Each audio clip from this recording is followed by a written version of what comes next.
जिन लोगों की भी आधार कार्ड में date of birth limit cross हो रखी है और उन्होंने अपना प्रोसेस एकदम ठीक किया था, मतलब ये उन्होंने अपना नया जन्म प्रमाण पत्र बनवा लिया, उसके बाद एनेक्जर भरा और एनेक्जर को उन्होंने सही तरीके से भरा और जिसके बाद वो आधार सेंटर गए, अपने सभी डॉक्यूमेंट्स दे करके वहाँ पर अपना आधार कार्ड अपडेट करवाया और उसके बाद सभी डॉक्यूमेंट्स को लेकर के उन्होंने मेल एंड पोस्ट कर दिया। लेकिन मेल में उनका रिप्लाई कुछ इस तरह का आया है जो मैं आपको दिखाने वाला हूँ कि आपका जो एनेक्जर था वो गलत भरा हुआ था, तो उसका क्या समाधान है और उसमें क्या क्या दिक्कतें हो सकती हैं और किन किन चीज़ों का आपका ध्यान रखना है, ताकि अगर आपके आधार कार्ड में डीओबी की समस्या है और वही मैसेज आपके पास भी आया है, तो आप इस वीडियो को अंत तक देखिए ताकि आपको पूरी जानकारी मिल सके कि उस समस्या का समाधान क्या है और कौन कौन से समस्याओं के बनने के कारण हो सकते हैं। तो चलिए हम बिना किसी देरी के अपने वीडियो को शुरू करते हैं। मेरा नाम है संजय और आप देख रहे हैं हमारा यूट्यूब चैनल गोपी कंप्यूटर।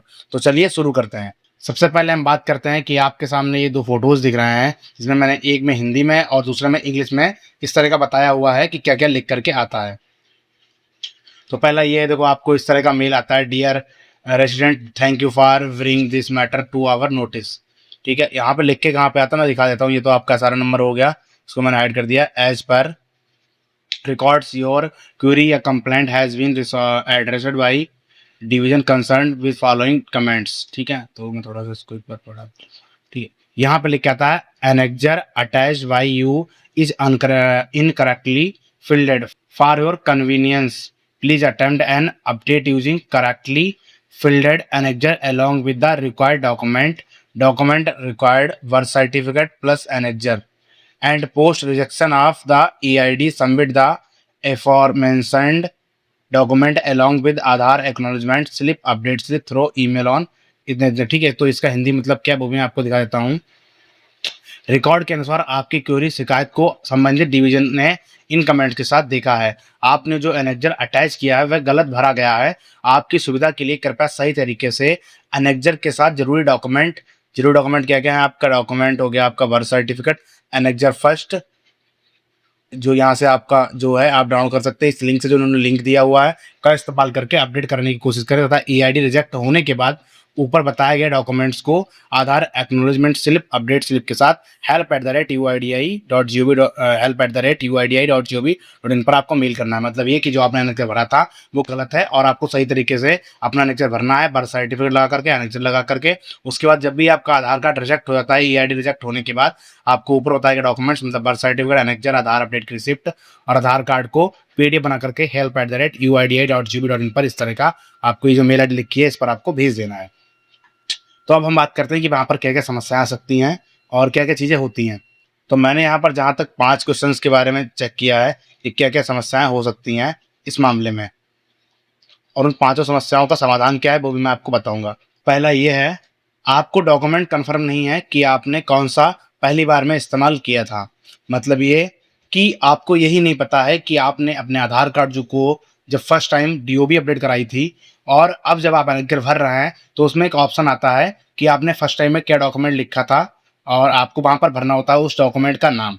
तो अगर आपको नहीं पता है कि वहाँ पर क्या लिखना है, अगर आप उसको कुछ भी लिख देंगे या खाली भी छोड़ेंगे, तब वो आपका जो है जब भी आप मेल करेंगे यूआईडीआई को तब आपको इसी तरह का रिप्लाई देंगे और कहेंगे कि आप जो है सही से आप मैनेजर भरो और उसके बाद अगेन हमको भेजो। तो पहली समस्या ये है कि आपको अगर डॉक्यूमेंट नहीं पता है कि क्या लगा है तो आपको वो पता करना है।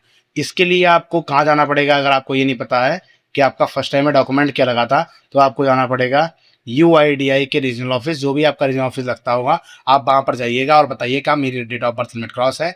तब वो आपको जो है बता देंगे कि फर्स्ट टाइम में आपने क्या डॉक्यूमेंट यूज़ किया था। अगर आप यूपी में रहने वाले हैं तो मैं आपको बता दूं कि आपको ऑनलाइन टोकन बुक करना है, उसके बाद रीजनल ऑफिस जाना है लखनऊ, उसके बाद वहाँ पर आपका प्रोसेस होगा, मतलब वहाँ पर आपको बताया जाएगा कि आपने डॉक्यूमेंट क्या यूज़ किया था। ठीक है, दूसरा ये कि अगर आपने एनए लिखा होगा एनेक्जर में तब भी आपको यही रिप्लाई आएगा, तो उसके लिए भी वही समाधान है कि आपको सबसे पहले रीजनल ऑफिस जाना है, यानी क्षेत्रीय कार्यालय जो भी आपका लगता है वहाँ पर आपको जा करके पता करना है कि आपने फर्स्ट टाइम में डॉक्यूमेंट क्या लगाया था। आपको वहाँ से ये डिटेल्स पता करने के बाद ही आपको वो डॉक्यूमेंट अपना एनेक्जर में भरना है और उसके बाद आधार सेंटर पर जा करके अपना आधार कार्ड अपडेट करवाना है और उसके बाद आपको अपना आधार कार्ड जो है वो रिजेक्ट हो जाती है जब ईआईडी, उसके बाद आपको मेल कर देना है।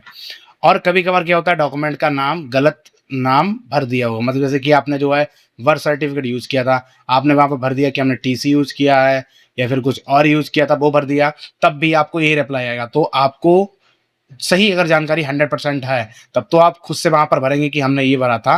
अदरवाइज़ आप जो है लखनऊ रीजनल ऑफ़िस जा कर के पता करेंगे या फिर आपका जो भी क्षेत्रीय कार्यालय लगता है, वहाँ पर आप करेंगे।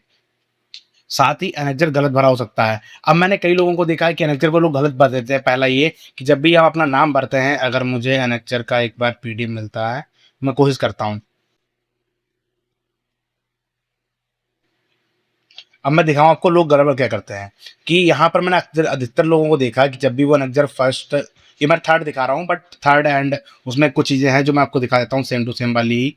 ये थर्ड आ गया, मैं फर्स्ट भी उठा लेता हूँ एक बार। ठीक है, मैंने फर्स्ट ले लिया है, इसको मैं डिलीट कर देता हूँ।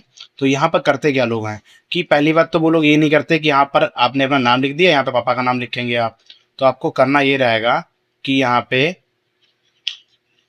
ये जो आपने नाम लिखा, आपके पापा का नाम लिख दिया यहाँ पर, या फिर आपने हस्बैंड का नाम लिखा, तो यहाँ पर आप सिलेक्ट तो करो एटलीस्ट कि आप सन ऑफ में है, आपका डॉटर ऑफ है या वाइफ ऑफ है। मैंने कई लोगों को देखा है, मुझे व्हाट्सएप पर भेजते हैं, तो ये गड़बड़ क्यों कर रहे हो आप लोग भाई। और दूसरी बात ये है कि जब भी टिक लगाओ तो कुछ लोग क्या करते हैं मालूम है, कुछ इस तरह से उन्होंने पकड़ा यहाँ पे, इस तरह से टिक लगा दिया, या फिर कुछ इस तरह से कर दिया। तो ऐसा नहीं करना, ऊपर इस तरह से लगाना है ताकि जो लिखा हुआ एग्जैक्ट वो दिखे। तो अगली बात यह है कि आपको यहाँ पर डेट यहाँ पर डालनी है। कुछ लोग क्या करते हैं, डेट यहाँ पे डाल रहे हैं, आपको सिग्नेचर यहाँ पे करना है। मैंने सब कुछ बताया हुआ है, इसका लिंक जो वीडियो है उसका थंबनेल आपको स्क्रीन पर दिख रहा होगा, आप इस वीडियो को देखोगे, मैंने प्रॉपर बताया हुआ कि किस तरह क्या करना है। बट अब ये दिक्कत आ रही है कि जिन लोगों ने भी एनेक्जर में एनए लिखा हुआ है, उन लोगों को अगेन ये फिर से आ रहा है कि आपको अपना जो है एनेक्जर सही भरना है। तो उसके लिए यही समाधान है कि आपको वहां से पता करना होगा अपने क्षेत्रीय कार्यालय में जाकर के। अब हम बात करते हैं 5वें नंबर की, रॉन्ग एनेक्जर सेलेक्ट वही एज। मतलब ये कि आपकी एज 18+ है और आपने एनेक्जर यूज कर लिया माइनर वाला, ऐसा भी हो सकता है, ठीक है, माइनर वाला यूज कर लिया, या फिर आपकी एज जो है 18 से कम है, तब आपने क्या किया, मेजर वाला यूज कर लिया, मतलब आप गड़बड़ कर रहे हैं। तो इसको कैसे अलग करना है, जैसे कि आपका जो भी सही ड्यूबी है वो आपको यहाँ पर नोट कर लेना। जैसे मेरे है 10/7/2004 एग्जाम्पल ले लिया मैंने, और आपको जैसे कि आज मैं जब भी वीडियो रिकॉर्ड कर रहा हूँ तो 3 तारीख है, 3/6/2026। इस हिसाब से आपको इन दोनों डेट को एज कैलकुलेटर ऐप पर जा करके आपको चेक कर लेनी है कि इनकी एज क्या बन रही है। इनको दोनों को कैलकुलेट करेंगे, मतलब ये जो आपकी सही ड्यूबी आप आधार कार्ड में करवाना चाह रहे हैं वो, एंड जिस दिन आप अपने आधार सेंटर पर जाकर के अपडेट करवा रहे हैं ड्यूबी, वो डेट, इन दोनों को कैलकुलेट करेंगे। अगर आपकी एज 18 से प्लस आती है तब आपको मेजर वाला यानी कि एनेक्जर फर्स्ट यूज करना है, या सेकंड जो भी, या फिर थर्ड, फर्स्ट सेकंड या थर्ड यूज करना है। अगर आपकी एज 18 से कम आती है तब आपको माइनर यानी कि एनेक्जर फर्स्ट है, थर्ड सेकंड है या थर्ड है का इस्तेमाल करना है। मैंने एनेक्जर फर्स्ट है, सेकंड है, थर्ड है, या एनेक्जर फर्स्ट सेकंड थर्ड, इन सब के वीडियो दिए हुए हैं चैनल पर, आप देख लो जाकर के कि किस तरह से आपको कौन सा एनेक्जर भरना है। ठीक है, तो उम्मीद है कि आपको पूरी जानकारी मिली हुई होगी कि क्या करना है। साथ ही मैं एक चीज़ और भी दिखाता हूँ आपको कि मेरे चैनल पर ही वीडियो पड़ा हुआ है कि आपको कौन सा एनेक्जर इस्तेमाल करना है और उसे किस तरह सेलेक्ट करना है। मैं दिखा देता हूँ एक बार। यहाँ पे जो है आपको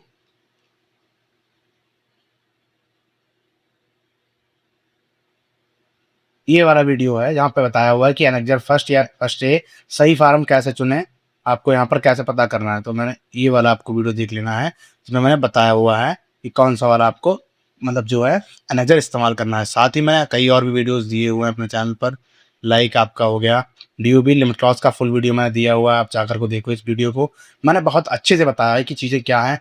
लोगों ने कमेंट भी किए कि आपका वीडियो बहुत अच्छा है, कई लोगों का आधार कार्ड भी अपडेट हुआ है। तो आज के लिए बस इतना ही, हो सकता है आपको ये वीडियो पसंद आया होगा। अगर आपको ये वीडियो अच्छा लगा तो आप हमारे चैनल को सब्सक्राइब कीजिए। साथ ही अगर आपके किसी फ्रेंड या फैमिली मेम्बर का आधार कार्ड में DUB लिमिट क्रॉस है तो आप उन्हें ये वीडियो शेयर कीजिए ताकि उनकी भी हेल्प हो सके। हम मिलते हैं आपको एक और नए शानदार वीडियो में, तब तक के लिए जय हिंद, जय भारत, वंदे मातरम।